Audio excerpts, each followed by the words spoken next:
Bienvenue dans cette nouvelle édition de l'Africa Tonight. Au sommaire, après la signature du cessez-le-feu à Pretoria, le gouvernement fédéral éthiopien et les forces tigréennes poursuivent les négociations de paix à Nairobi, au Kenya, en vue de sa mise en œuvre.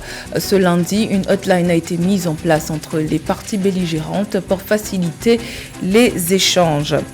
La conférence sur les changements climatiques se poursuit ce mardi en Égypte à la tribune de la COP27. Le président sénégalais Macky Sall, également président en exercice de l'Union africaine, a plaidé pour une solidarité internationale et a appelé les pays pollueurs à tenir leurs engagements financiers. Et puis, Kribi, futur pôle économique du Cameroun. Les autorités de la ville du sud du pays affichent clairement leurs ambitions, des ambitions atteignables selon ces derniers depuis la construction du port en eau profonde. Mais tout d'abord, un peu moins de 3 mois après son retrait du Mali, le président français Emmanuel Macron va officialiser ce mercredi 8 novembre la fin de l'opération anti-djihadiste Barkhane au Sahel. Selon l'annonce de l'Élysée faite ce mardi, le chef de l'État français profitera également de son déplacement dans le sud de la France à Toulon pour annoncer une adaptation significative des bases françaises en Afrique. À ce jour, quelques 3000 militaires français sont encore déployés au Niger, au Tchad et au Burkina Faso. Au plus fort de son déploiement dans le Sahel, la force Barkhane a compté jusqu'à 5500 militaires. Poussée hors du Mali par la junte au pouvoir depuis 2020, l'armée française a définitivement quitté le pays mi-août après 9 ans de lutte anti-djihadiste. Également dans l'actualité, le procureur de la Cour pénale internationale Karim Khan est actuellement en visite officielle en Libye. La première visite en 10 ans d'un procureur de la CPI en Libye. Après sa rencontre avec le président du conseil présidentiel libyen Mohamed Al-Menf samedi 5 novembre, ce dimanche 6 novembre, il s'est entretenu avec l'envoyé de l'ONU en Libye, Abdoulaye Bathily, à Tripoli. Cette visite vise à renforcer la coopération avec les autorités libyennes afin de garantir l'obligation de rendre des comptes, l'un des principes fondamentaux régissant les interventions de la Cour. L'objectif final étant de parvenir ainsi à rendre justice aux victimes de crimes de guerre dans le pays.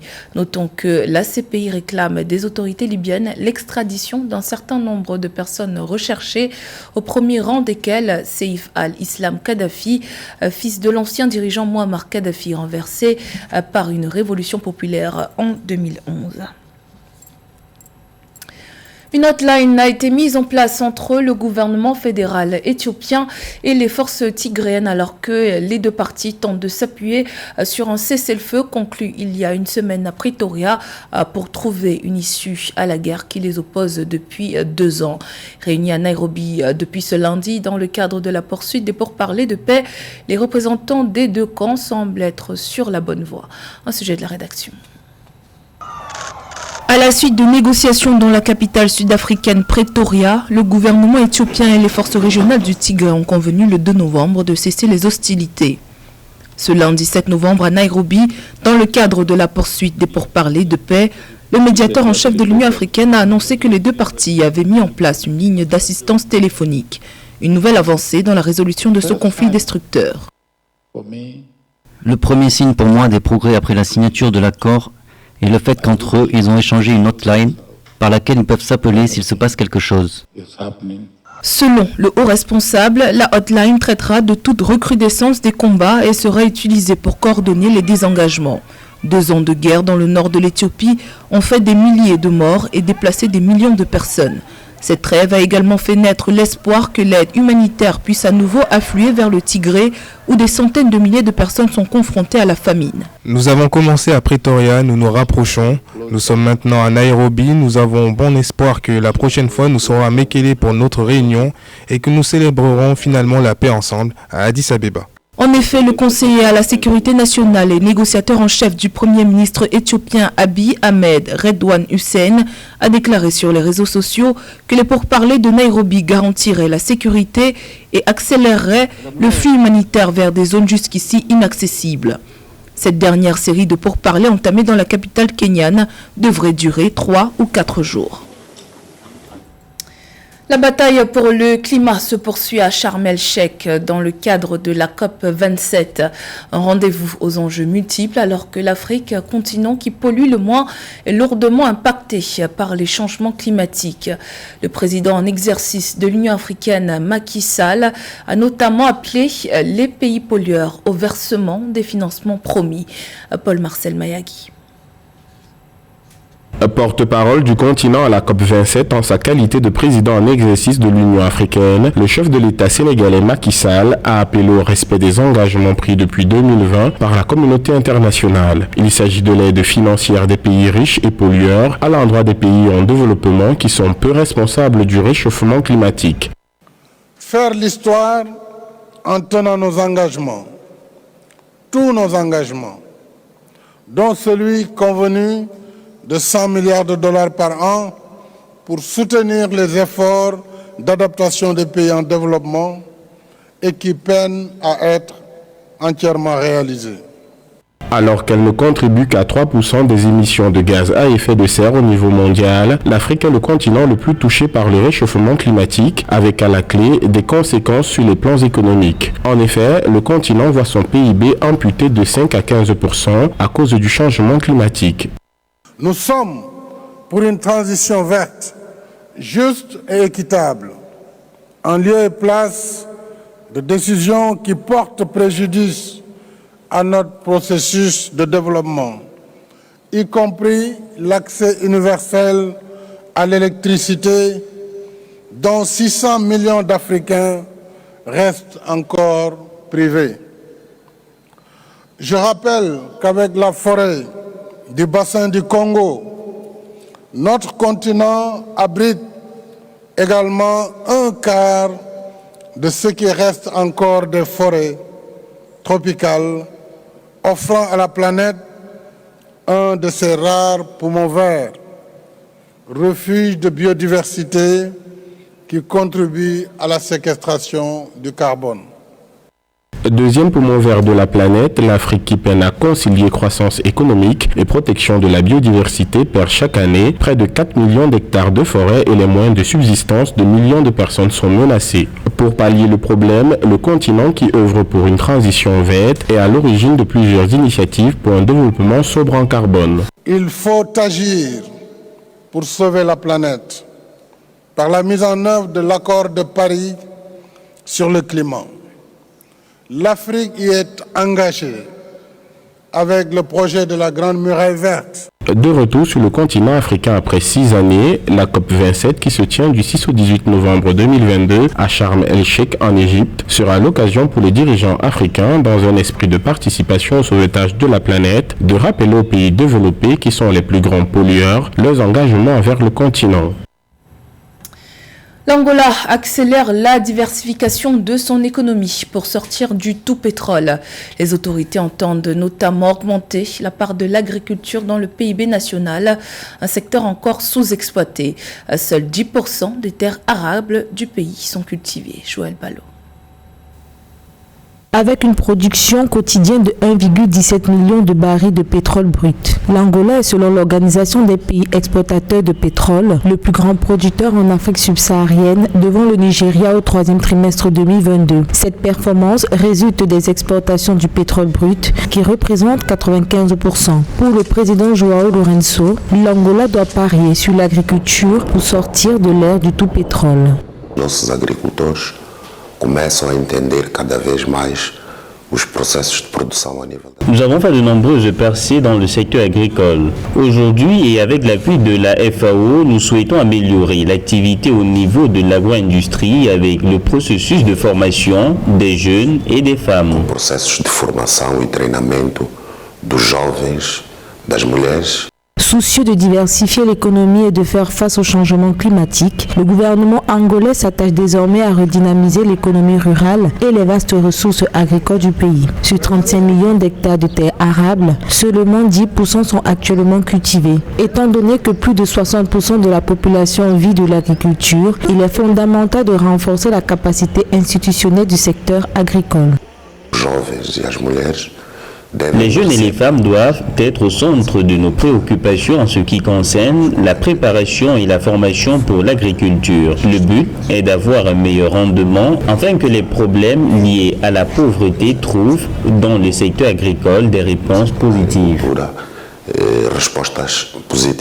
En soutien au redressement de l'agriculture en Angola, la Banque mondiale a approuvé en juin 2022 un financement de 300 millions de dollars en faveur du projet de transformation de la petite agriculture. Ce projet, qui entrera en vigueur le 15 décembre 2022, va accompagner le passage d'une agriculture de subsistance vulnérable à une agriculture climato-résiliente. Kribi, la perle du sud du Cameroun, nouvelle destination économique. Depuis la mise en activité du port en eau profonde, un écosystème économique a commencé à se mettre en place. Les autorités locales ont de grandes ambitions pour le développement de la ville. Kribi entend devenir l'un des principaux pôles économiques du pays. Nathalie Mo. L'installation d'un port à eau profonde dans la ville de Kribi au sud du Cameroun a créé un écosystème économique qui a propulsé l'essor de la région.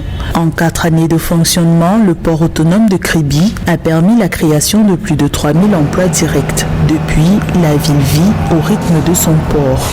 Aujourd'hui, Kribi est en pleine effervescence. Je vous ai parlé tantôt des emplois qui ont déjà été créés. À cause de la présence du port à Kribi, c'est au moins 3000 emplois.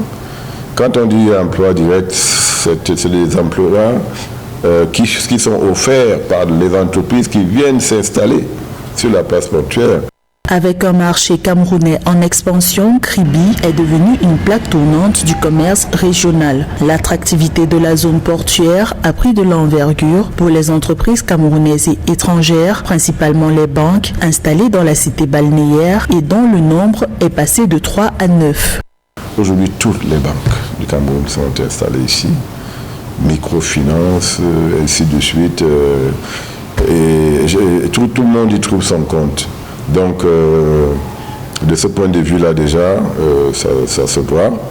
Et en plus, nous avons une très bonne collaboration avec la ville, parce que la ville ne doit pas subir la présence du sport. Au contraire, elle doit en profiter pour évoluer.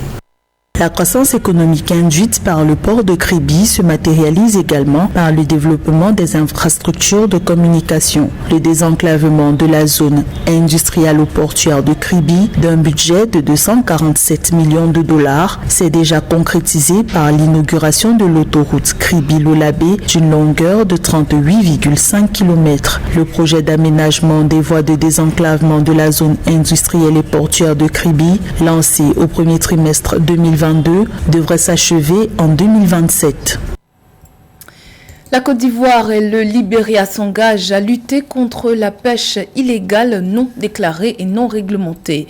Une collaboration qui s'est concrétisée par la signature d'un protocole d'accord le 2 novembre dernier à Abidjan, devant donner suite à une série d'actions telles que l'harmonisation des régimes d'inspection des deux pays pour une surveillance maritime plus accrue. Les précisions dans ce sujet d'Ameneji.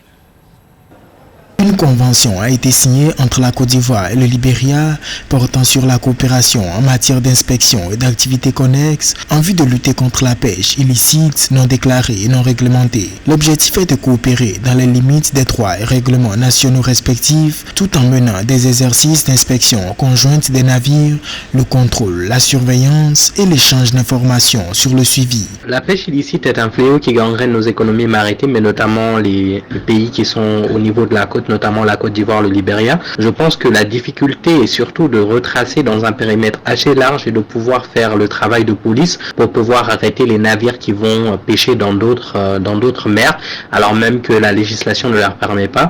Donc je pense que les difficultés sont surtout d'ordre du périmètre, mais aussi de la difficulté justement de retracer tous ces périmètres et de pouvoir vraiment contrôler cela.